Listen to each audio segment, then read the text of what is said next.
ایک استاد نے اپنے شاگردوں سے پوچھا کہ مجھے بتاؤ کہ کون لوگ نماز نہیں پڑھتے ہیں۔ ایک بچہ اٹھا اور اس نے کہا جو لوگ مر چکے ہیں وہ نماز نہیں پڑھتے۔ دوسرا اٹھا، اس نے کہا کہ جو لوگ کافر ہیں وہ نماز ادا نہیں کرتے۔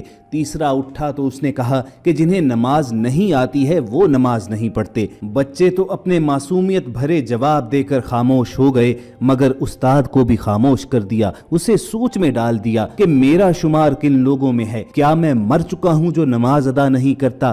کیا میں کافر ہوں جو نماز پڑھنے مسجد نہیں جاتا؟ یا مجھے نماز نہیں آتی ہے تو میں نماز ادا نہیں کرتا؟ لیکن یہ سوچ بھی اسی کے اندر آئے گی جسے اللہ رب العزت توفیق دے گا۔ آج لوگ مجلس میں بیٹھے ہوتے ہیں، ادھر سے مؤذن کی آواز بلند ہوتی ہے، حی علی الفلاح، فلاح کی طرف آؤ، حی علی الصلاح، نماز کی طرف آؤ۔ وہ دن میں 5 مرتبہ صدا بلند کرتا ہے کہ چلے آؤ کامیابی کی طرف۔ لوگ کامیابی کا نشان پانے کے لیے سرگرداں رہے، زمانے بھر کی ٹھوکریں کھاتے رہے، اور جو اللہ مسلسل پیغام بھجواتا رہا کہ یہ کامیابی ہے، اس کی جانب آؤ، اس پر کسی نے دھیان نہیں دیا۔ اور جب اس غفلت کا، اس بے توجہی کا قلع کرو تو آج کا نوجوان کہتا ہے کہ آج کے ماڈرن دور میں دین پر چلنا بہت مشکل ہو گیا ہے۔ آج مشکل ہو گیا ہے۔ تصور کرو ان لوگوں کا کہ جن کی کھالیں زندہ کھینچ دی گئیں، جنہیں جلتے ہوئے کوئلوں پر لٹایا گیا، جن کے ماں باپ نے انہیں گھروں سے نکال دیا، لیکن پھر بھی ان کی زبان پر صرف ایک ہی کلمہ رہا، پھر بھی وہ نماز ادا کرنے سے نہیں چوکے۔ وہ پہاڑوں، بیابانوں، ریگستانوں، تپتی ہوئی ریت کے اوپر سجدے کرتے رہے۔ آج کے نوجوان کو اس صورت میں بھی سجدہ کرنا مشکل ہے کہ جبکہ مساجد ایئر کنڈیشن سے مزین ہیں۔ سخت گرمی میں وہ مسجد کا دروازہ کھول کر اندر داخل ہو تو ٹھنڈی ہوا اس کا استقبال کرتی ہے، پینے کے لیے ٹھنڈا پانی موجود ہوتا ہے، مخملی نرم قالین اس کے نیچے بچھے ہوئے ہیں، پھر بھی کوئی بھی سجدہ کرنے وہاں پر نہیں جاتا۔ اور جنہیں اللہ رب العزت توفیق دے دیتا ہے، جنہیں اللہ اپنے پاس بلاتا ہے، اپنی بارگاہ میں کھڑے ہونے کا شرف بخشنا چاہتا ہے، تو وہ ہر مقام، ہر جگہ پر، برستی بارش میں، جلتی دھوپ میں، میدانوں میں، صحراؤں میں، گلیوں میں، بازاروں میں اور سمندروں میں بھی اللہ کے حضور سربسجود رہتے ہیں۔ اللہ رب العزت کے نزدیک انسان کا سب سے بڑا شرف یہ ہے کہ وہ اپنے اس چہرے اور سر کو پروردگار کے سامنے زمین پر ڈال دے۔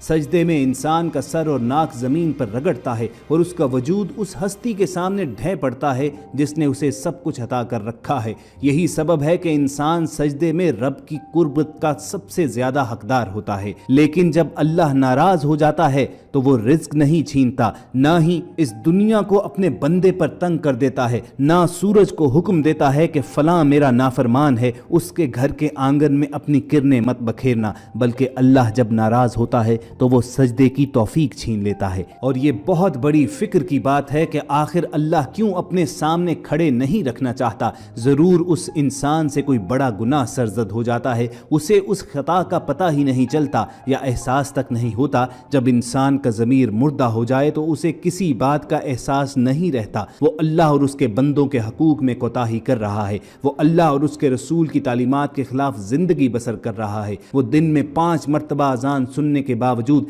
کتنے سجدوں سے انکار کر رہا ہے، جبکہ ابلیس نے صرف ایک سجدے سے انکار کیا تھا، لیکن اس نے یہ نہیں سوچا کہ حکم باری تعالیٰ ہے، تو اللہ نے پھر اسے ہمیشہ ہمیشہ کے لیے اپنی درگاہ سے باہر نکال ڈالا۔ اللہ جب ناراض ہوتا ہے تو انسان کا من اجاڑ دیتا ہے، اور جس کا من ہی اجڑ جائے اس کے پلے پھر رہ کیا جاتا ہے۔ کوئی دنیاوی عزیز، دنیاوی محبوب آپ کو ایک مرتبہ بلائے تو آپ سر پر پیر رکھ کر بھاگے چلے جاتے ہو، اور وہ جو تمام کائناتوں کا خالق و مالک ہے وہ دن میں 5 مرتبہ تمہیں بلا رہا ہے اور تم سنی انسنی کر دیتے ہو۔ کہاں وہ جو اللہ رب العزت کے ہر بلاوے پر یوں بھاگے چلے جاتے ہیں کہ شاید یہ ان کی زندگی کی آخری نماز ہو، وہ نماز کے جس کے بارے میں رسول کریم صلی اللہ علیہ وآلہ وسلم نے فرما دیا تھا کہ مشرک اور مومن کے درمیان فرق صرف نماز ہے۔ آج اذان کی صدا کان میں پڑتی ہے تو کوئی یہ کہتا ہے کہ میں کل سے شروع کروں گا، تو کوئی یہ کہتا ہے کہ میں نماز نہیں پڑھتا، مگر انسان اس حقیقت سے آشنا نہیں کہ اس کی اوقات ہی کیا ہے کہ وہ اللہ کے حضور جا کر کھڑا ہو سکے۔